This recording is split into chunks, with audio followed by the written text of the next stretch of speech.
Dahulu di desa Gula Jawa, ada seorang wanita yang terkenal akan kecantikannya. Wanita tersebut biasa dipanggil dengan nama Nani oleh warga desa. Selain parasnya yang cantik, Nani juga memiliki sifat murah hati dan gemar menolong. Di usia yang ke-19, ia dinikahi oleh putra kepala desa yang telah lama menjalin kasih sayang dengannya. Namun sayang, baru seumur jagung usia pernikahan mereka, sang suami malah meninggal dunia. Hati Nanik hancur kala itu. Ia tak kuasa menahan kepedihannya karena pernikahannya yang kandas terlalu cepat. Ia juga tak siap harus kehilangan orang yang dikasihi. Batinnya terguncang dan pikirannya terganggu. Akhirnya Nanik divonis sakit jiwa. Suatu hari di tengah-tengah kondisi mentalnya yang memburuk, Nanik berjalan keluar rumah tanpa ada yang mengetahui. Dengan pikiran yang kosong melompong, tanpa sadar ia telah melangkah masuk sampai jauh ke dalam hutan di pinggir desa. Saat kewarasannya muncul, barulah ia sadari ia telah berada di mana. Nanik mulai kebingungan.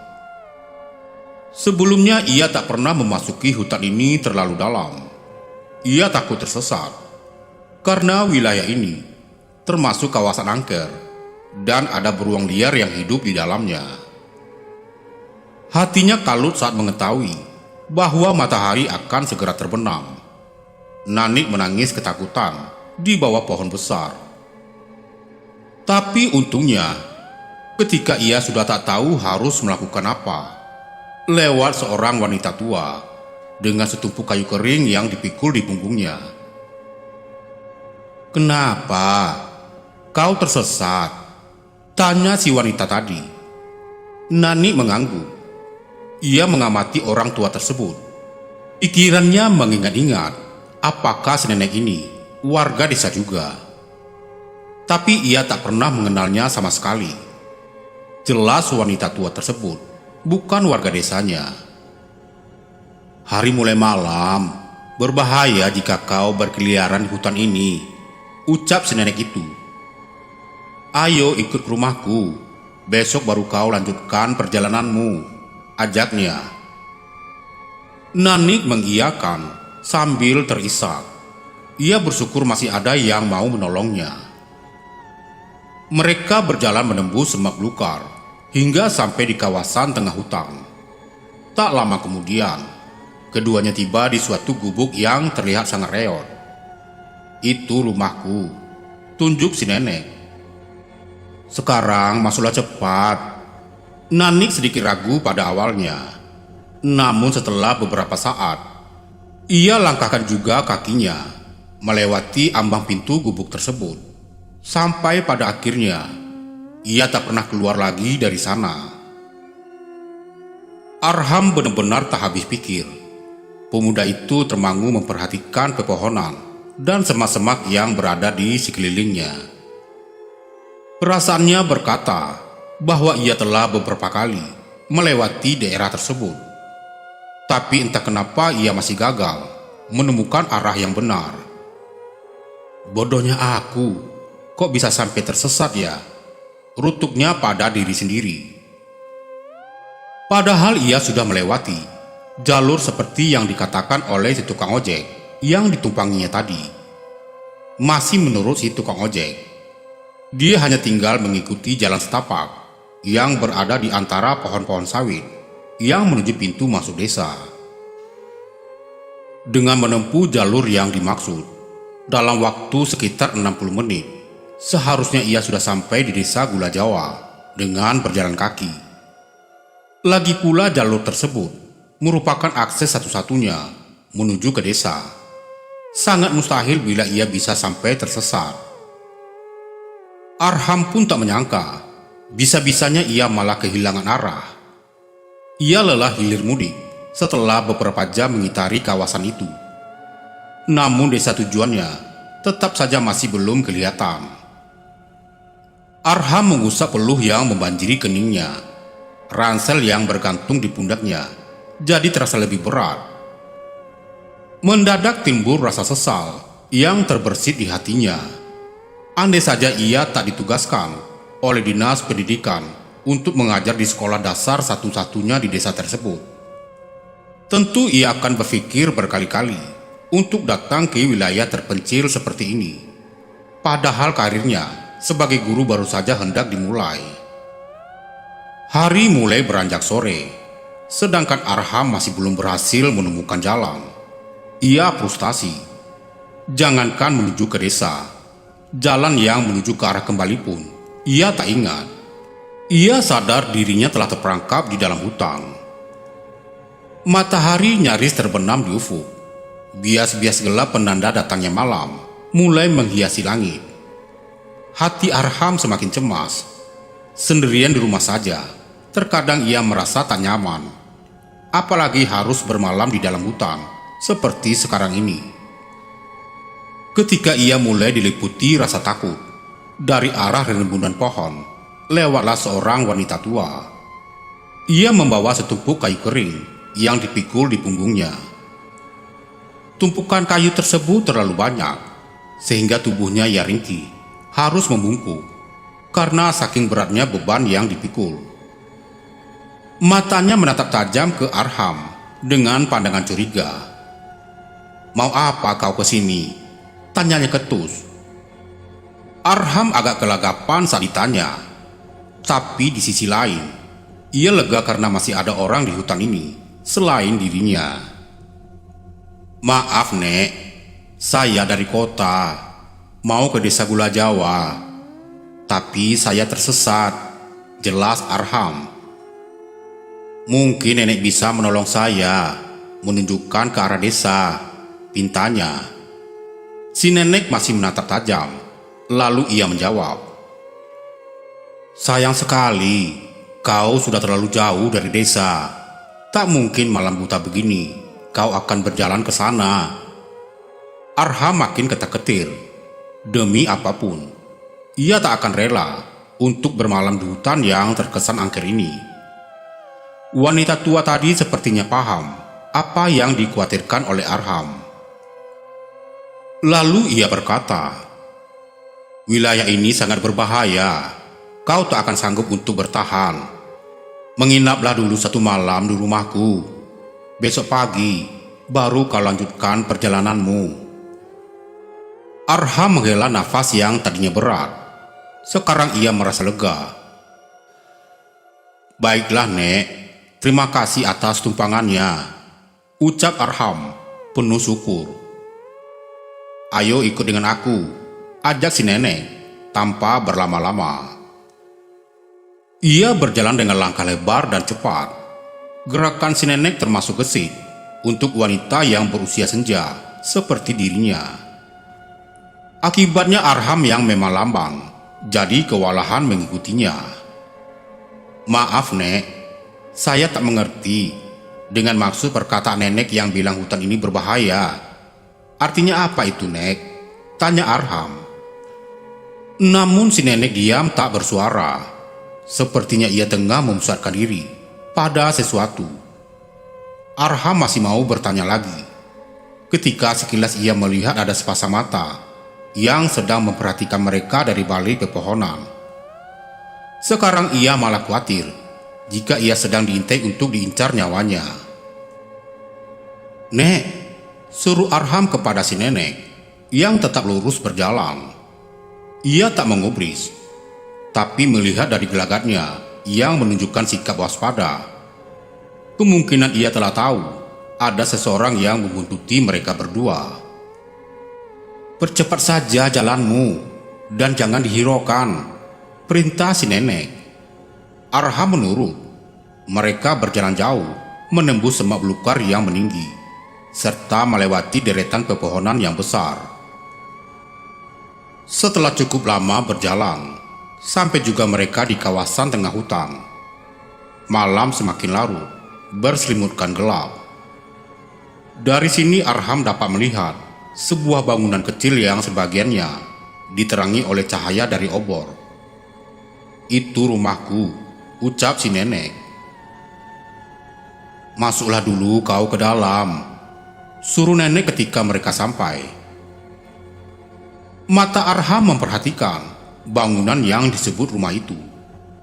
Alih-alih berupa rumah, bentuknya lebih mirip gubuk reot yang nyaris rubuh. Hati Arham merasa heran. Seorang tua yang telah lanjut usia bisa mendiami bangunan semacam itu. Tapi kemudian ia maklum, daerah yang ia datangi ini memang masih termasuk wilayah pedalaman. Dan bisa jadi, di desa sana pun masih dapat ditemukan bangunan lain yang serupa ini. Si nenek tadi telah selesai menyusun kayu kering di samping gubuknya. Melihat Arham yang masih melamun, ia membentak dengan suara yang keras. "Cepatlah kau masuk, anak muda. Jangan berlama-lama di depan pintu." Tak sabar, ia mencengkram lengan Arham, lalu menariknya dengan paksa ke dalam rumah. Diperlakukan seperti itu, Arham hanya menurut. Kondisi dalam gubuk sangat memprihatinkan. Di dalamnya cuma terdapat satu ruangan kecil dan sebuah dapur yang lantainya ambruk setengah. Namun ketimbang harus kedinginan di luar, Arham lebih memilih untuk berada di dalam gubuk ini karena hawanya yang lumayan hangat. "Kau bisa tidur di sebelah sana." Si nenek menunjukkan ke sudut ruangan yang lantainya beralas lembar anyaman bambu. Seorang bocah perempuan sedang berbaring di sana. Kedua matanya terpejam. Ia tertidur pulas. "Itu cucuku. Tidurlah di sampingnya. Tapi jangan ribut. Nanti ia bisa terbangun," terang si nenek lagi. Tanpa banyak tanya, Arham berjalan ke tempat yang ditunjuk tadi. Badannya terlalu letih. Ia ingin langsung tidur saja. Hati-hati ia letakkan tubuhnya yang agak tambun di tikar anyaman. Sengaja ia ambil posisi agak menjauh dari tempat si bocah perempuan yang terbaring itu. Ia perhatikan penampilan bocah tersebut. Anak yang aneh, batin Arham. Tinggi badan bocah perempuan itu pendek, kira-kira seusia anak yang berumur 6 tahun. Tapi herannya, wajah si bocah nampak tua dengan kulit wajah yang dipenuhi keriput. Ia jadi terlihat setara dengan neneknya. Bahkan ia tak memakai pakaian. Buah dadanya yang kendur terpampang jelas di depan mata Arham. Untungnya masih ada selembar kain usang yang menutupi bagian bawah tubuhnya. Arham bergidik. Tak mau ia melihat pemandangan suram itu lama-lama. Lalu ia beralih menghadap ke arah lain. Ia bersiap-siap untuk tidur. Satu lengannya digunakan sebagai bantal. Baru sekian menit ia memejamkan mata. Tiba-tiba bahunya digoyang-goyang oleh seseorang. "Siapa?" keluh Arham merasa terganggu. Ia mengedipkan matanya. Di hadapannya berjongkok seorang gadis dengan penampilan lusuh dan kumal. Gadis itu buru-buru menempelkan satu jarinya di bibir, seraya menunjuk ke arah si bocah perempuan yang masih terlelap. Arham langsung paham isyarat tersebut. "Siapa kau?" tanya Arham. "Shh, pelankan suaramu. Dengar, kau harus segera pergi dari tempat ini, sekarang juga," jawab si gadis asing tadi dengan nada berbisik. Arham bingung tak mengerti. "Aku hanya menumpang untuk istirahat. Besok pagi aku akan meminta nenek itu mengantarku ke desa. Kenapa kau malah menyuruhku pergi?" jelasnya. Gadis itu tersenyum sinis. "Kau ini lugu, sekaligus dungu. Kau tak akan pernah sampai ke desa sebelum besok pagi." Otak Arham mencerna ucapannya. Tetap saja ia tak paham. "Apa maksudmu?" "Sekarang aku yang tanya. Kenapa kau bisa ada di sini?" tanya si gadis tak sabar. Arham menjawab, "Aku tersesat ketika masuk ke hutan. Nenek itu yang membawaku ke gubuk ini." Perempuan misterius itu menyeringai Sinting. Lalu ia memukul pelan kepala Arham. Wanita tua itu sengaja telah menyesatkanmu, supaya kau masuk ke dalam perangkapnya, terangnya. Arham mengelus-ngelus kepalanya yang sakit. Tapi kenapa kau bisa tahu aku berada di sini? Apakah kau yang membuntutiku tadi? Tebak Arham mulai waspada jika si gadis bermaksud jahat. Iya, aku yang membuntutimu agar aku bisa menyelamatkanmu, sautnya galak. Maaf, tapi sungguh aku tak memahami semua omonganmu barusan. Aku baik-baik saja, kenapa kau mesti menolongku? Gila Arham. Apa maksudmu nenek itu? Mungkin jika aku tak bertemu dengannya, bisa jadi aku masih berada di dalam hutan saat ini, bantahnya. Si gadis mencekram kerah baju Arham, kemudian menariknya dengan paksa. Kuberitahu ya, dia bukan makhluk baik hati seperti yang kau kira. Kalau kau masih tak yakin dengan ucapanku, sana lihat sendiri. Lalu Arham didorongnya ke bawah jendela yang ringsek. Agak ragu, Arham menjulurkan kepalanya sedikit untuk mengintip keluar gubuk. Ia melihat nenek tadi sedang berbicara dengan seseorang. Namun bahasa yang mereka gunakan kedengarannya asing di telinga Arham. Arham memperhatikan orang yang diajak bicara oleh si nenek. Lalu ia terperanjat. Sosok wanita tersebut tak memiliki bentuk fisik layaknya manusia normal. Perawakannya kurus tinggi, sekitar 2 meter lebih. Saking kurusnya, seluruh tulang yang ada di badan tersembul, mencuat seperti akan keluar dari kulitnya. Ditambah lagi rambutnya yang tergerai berantakan, memanjang hampir menyentuh tanah. Ia juga telanjang bulat, memamerkan sepasang buah dada yang menggantung hingga sampai ke bagian perut. Dan yang lebih aneh lagi, kedua kaki wanita tersebut melengkung ke belakang, layaknya kaki hewan. Sungguh pemandangan yang menyakitkan mata bagi orang yang sehat akalnya. Arham terhuyung ke lantai gubuk. Ia terperangah. Seumur hidup baru sekali ia menyaksikan ada manusia dengan bentuk tak lazim seperti itu. Apa itu? Bisiknya dengan bibir bergetar.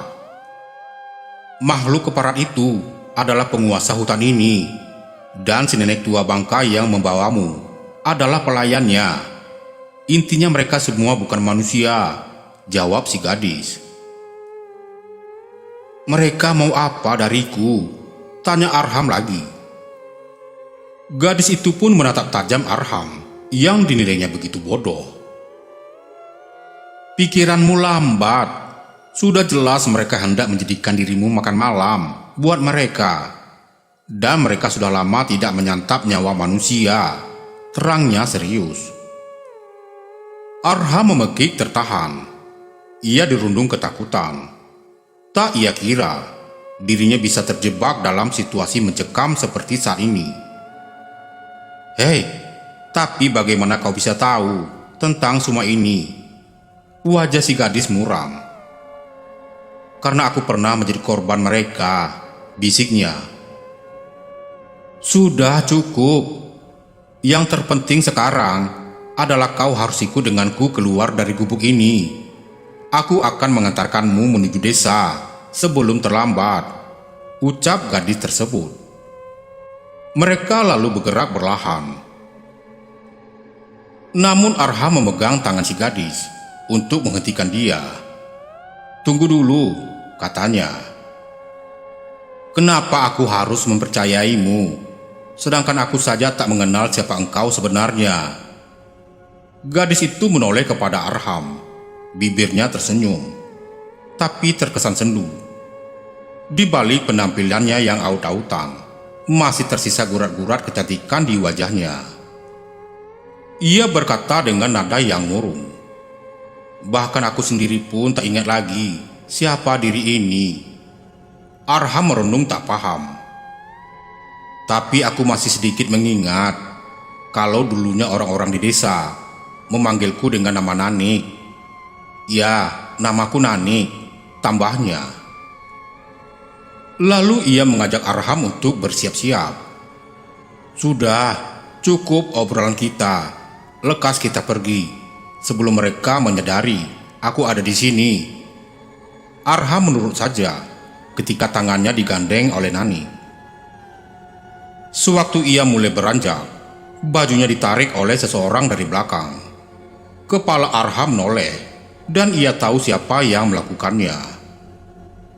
Bocah perempuan bermuka keriput tadi menahannya supaya tak lari dari sana. Kedua matanya mendelik lebar, menakuti Arham yang mulai ketar-ketir. Dengan penuh tenaga, ia layangkan telapak tangannya dan menghantam wajah si bocah tua tadi. Bocah malang tersebut terjungkal di lantai papan dengan keras. Arham takjub, ternyata Nanik sekuat itu. Tapi gadis kecil itu segera bangkit, lalu membuka mulutnya lebar-lebar, memperlihatkan deretan gigi taringnya yang berwarna hitam menjijikan. Dia menyerang untuk menggigit. Dengan santainya Nanik menendang kakinya hingga mengenai bagian lambung si bocah. Lagi-lagi ia terpental jatuh, sedangkan Nanik terkekeh puas melihatnya terkapar tak berdaya. Bocah itu meringis kesakitan. Ia mulai menangis. Tak disangka-sangka tangisnya semakin keras. Ia menjerit sejadi-jadinya. Suaranya yang lantang membahana, membelah keheningan malam. Arham dan Nanik kelabakan. Dua sosok yang berada di luar pasti mendengar keributan yang mereka buat. "Ayo lari," pekik Nanik. Secepat mungkin mereka berhasil melompati jendela yang menganga di dapur.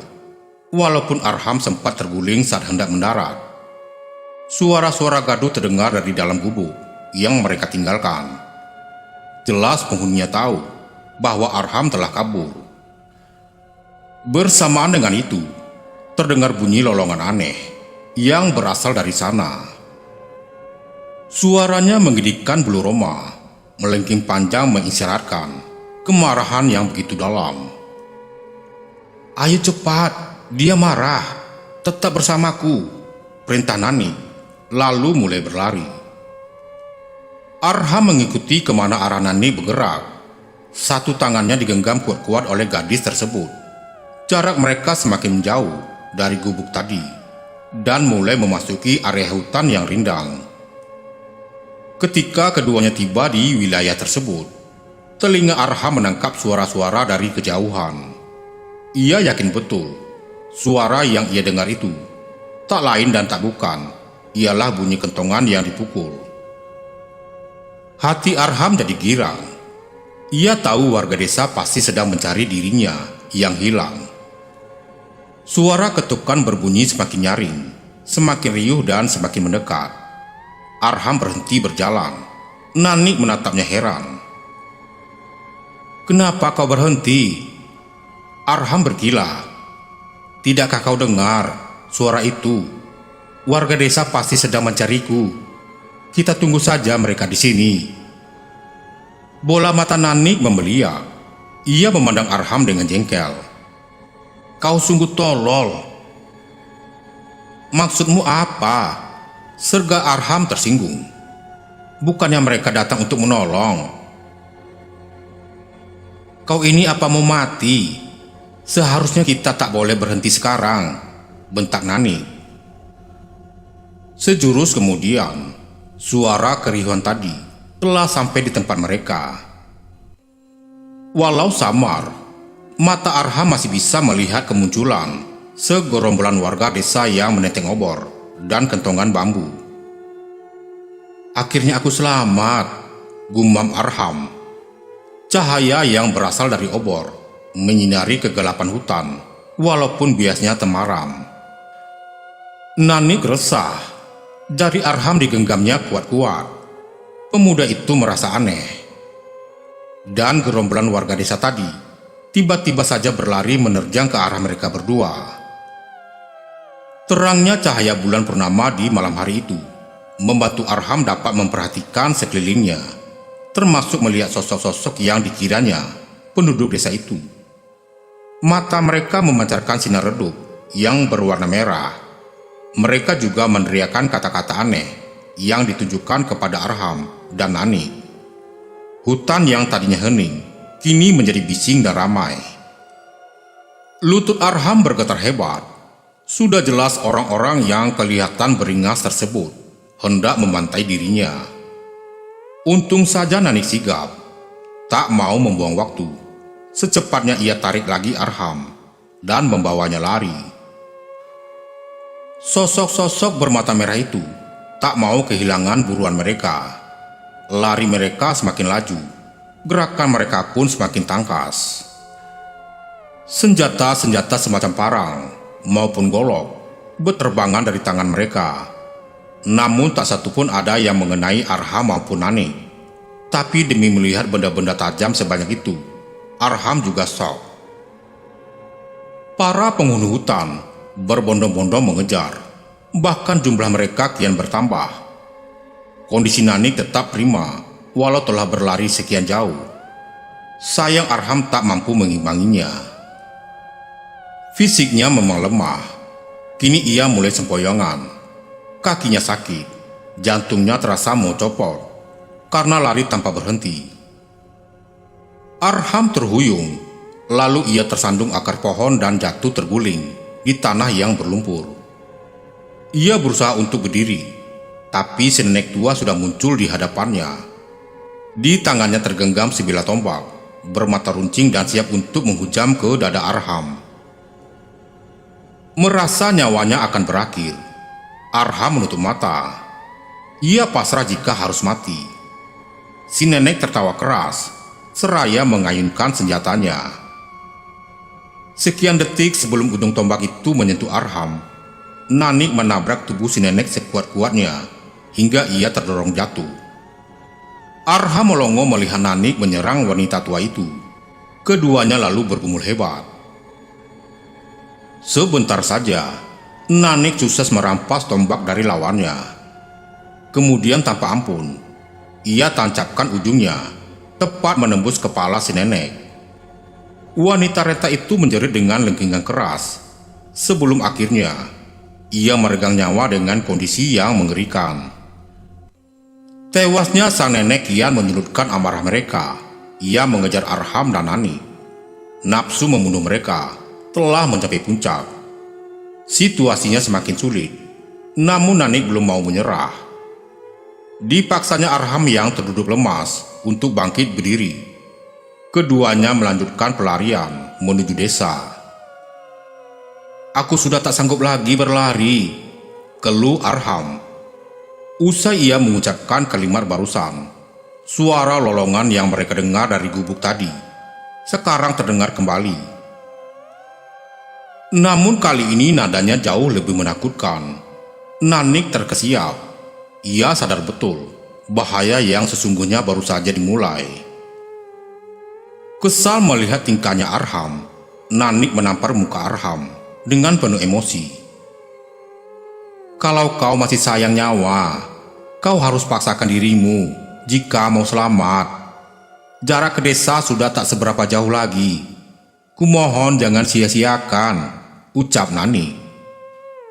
Akhirnya Arham menuruti juga seruan wanita itu untuk kembali lari. Namun tiba-tiba, sesosok makhluk bertubuh jangkung dan berkaki kuda melompat menerobos pepohonan. Nyala merah di matanya menyemburatkan hawa jahat yang kentara. Sekali saja ia mengayunkan kaki hewannya, maka langkah yang dihasilkannya begitu panjang dan lebar. Sosok wanita itu yang dilihat Arham sewaktu di gubuk sebelumnya. Bahkan sudah dikatakan oleh Nani jika makhluk berbentuk aneh tersebut adalah penguasa gaib daerah ini. Makhluk tersebut berlari kencang, hendak menerjang mereka berdua. Arham menangis ketakutan. Keringat dinginnya membasahi sekujur tubuh. Ia gemetar hebat. Nani terperangah sejenak, namun buru-buru dapat menguasai diri dan kembali menarik Arham untuk yang sekian kalinya. Mengetahui calon mangsanya berani kabur, si wanita semakin murka. Segera ia ubah posisi dari berlari dengan 2 kaki, hingga berubah berlari dengan posisi merangkak. Dalam bentuk demikian, gerakannya menjadi jauh lebih cepat. Lidahnya yang bercabang terjulur memanjang keluar dari mulut, sementara kikikannya yang angker membahana di seantero hutan. Bahkan Nanik yang tadinya bersikap pemberani tak kuasa menyembunyikan rasa takutnya pada makhluk tersebut.